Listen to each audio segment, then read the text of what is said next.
The elephant thing is so bizarre because they recognize each other after decades of being apart. They're so smart that I think when I look at an elephant, I see a non-human being. I don't look at it like there's animals and there's cockroaches and there's dogs and there's rhinos and cows and all that shit. That's fine. When I look at an elephant, I look at it and I'm like, they treat you like an animal, but they shouldn't. I've seen them do things that are so intelligent. I've seen them be so compassionate that I think that we are just not smart enough to understand how smart that they are. And just because they're not changing their environment and typing things, and we just have a distorted idea of intelligence. I think that, well, like you said, your intelligence is the ability to interact with your environment and survive in it. And it's like they've gardened all of the habitat that they exist in. Like when you watch an elephant twisting branches and creating that environment, and they're going and grazing around on everything and moving that forest, and there's mushrooms growing out of the piles of shit that they leave, and it's just like there's so much elephant dung and there's so much complex structure.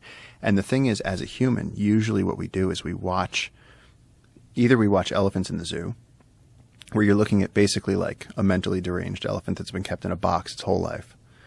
Or you're in like a game drive vehicle and you drive up to elephants in the field and they're like, shit, humans, and then they like walk off. Very rarely do we get to see elephants alone in nature problem solving. And so like then you'll get these articles where scientists will be like, we gave elephants like a key and a lock and so many of them couldn't figure it out. It's like, well, you're giving elephants a human problem to solve. You're not giving them an elephant problem to solve. One time I was with I had a Jeep and it had a whole thing of bananas in it. And I was working with this elephant. He was a bandit. He had been mugging banana guys. There's a road that went through the jungle and this elephant was going out and he would stop them. He would stop the truck and then the other elephants would come and they would mug the banana guy. So by the time he got to where he was going, he wouldn't have any bananas. So the Indian Forest Department had to show up and they like shackled this poor elephant. His name was Dharma. And they like threw him in elephant jail. I have a picture of elephant jail on there. But one day he caught me with bananas. And he came up to the Jeep and he was like, yo, bananas. And of course I'm looking up at him. I'm like, hey, Dharma, good boy. Good boy. He like pushed me to the side. He was like, you don't call me good boy. That's elephant jail. But yeah, he took the Jeep and he shouldered it, put it up on two wheels, made dead ass eye contact with me. And he was like, you going to give me the bananas or not? And I was like, just put the Jeep, I was in this, suddenly I was in an argument that I couldn't win with an elephant. I was like, please put the car down. He put the car down. And then I was like, come over this way. Put it up. Eventually I had to give him the bananas or he was threatening me. He pushed it up just enough and stopped and looked at me. Wow. He was like, you want me to do this? Because it seems like you like it when it's this side up. I don't know though. And I was like, it was actually terrifying in that moment because I was like, I can't overpower you. I can't like threaten you with there's no way for me as a smart human to win this argument. And he just looked at me.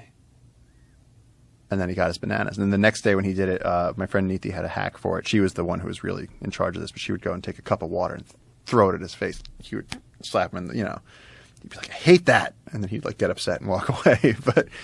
But they really, it's surprising. Like Jane Goodall changed humanity, being like, she discovered that animals use tools. And it's like you watch elephants; they use tools all day long. Like I've seen an elephant like rip off a stick and like use that to scratch. And they're like, that's a good spot. Yeah, they're just brilliant. They're just brilliant. They know where water is. Have you seen those videos of elephants painting? I'm skeptical already, but no. What are they painting? You never seen it? No. Like, look how it makes it. It does the legs. The legs are proportionate. The mouth is good. The trunk is up. It's like, God. Yeah. No, but there was a. Did you cut that, Jamie? No, I'm skipping ahead. Oh, okay, it's a 15-minute video. I was going to be like, I call bullshit because an eyeball. Yeah, don't skip ahead. Just let it play out. Because let's just take a look at how it's doing this. So now it's doing flowers. I read that they're trained to do this. Yeah, of course. But of course they're trained. But like, what is this thing seeing? Does it know that? I mean, you have to train a child to paint too. Wait, but they use medicine. Like they've documented elephants eating plants that induce labor that African tribes use, and then they found the elephant doing it. There's published papers on this. What? Elephants use medicine. What? Yeah. What kind of plants that they find induce labor? I wish I remembered the name of it. I was just looking this up because somebody told me and I didn't believe him. But there's a plant that helps induce labor in some African tribes that they chew when mothers are like right on the cusp of giving birth. And this one researcher found elephants eating a ton of this stuff and then having babies, and then went back and studied it again and again. Wow. Elephants might be able to self-medicate to induce labor. Wow. Like, this world is wild. God, that's so interesting. So that they know that the elephants have been trained, right? But Yeah, that's what I was going to get into something. so trained to make that specific image, but still, try getting a dog to do that. It's not going to be able to do that. How smart is that damn thing? I mean, that's the thing. I think what I'm struggling to get out here is that you can train a dog to do very complex tasks, like a sheepdog, or like that guy who has like 400 different things, and he goes, get the ball, get the sponge, get the thing.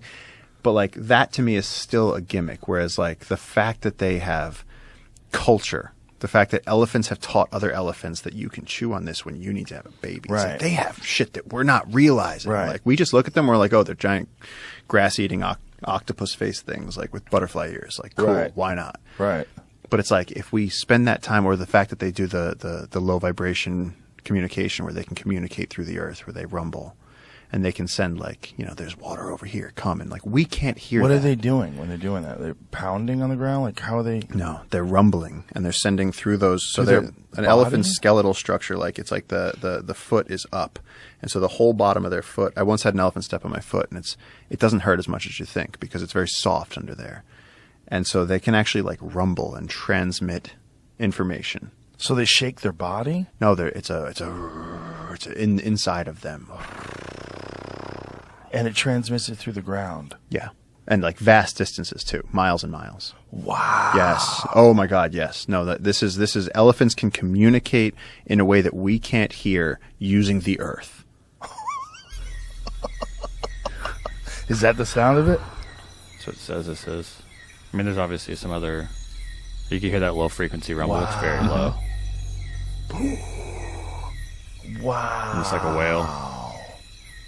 They're like avatar creatures, There's right? another one. Look at how crazy they are. Wow. That's amazing. And they're talking. This is great.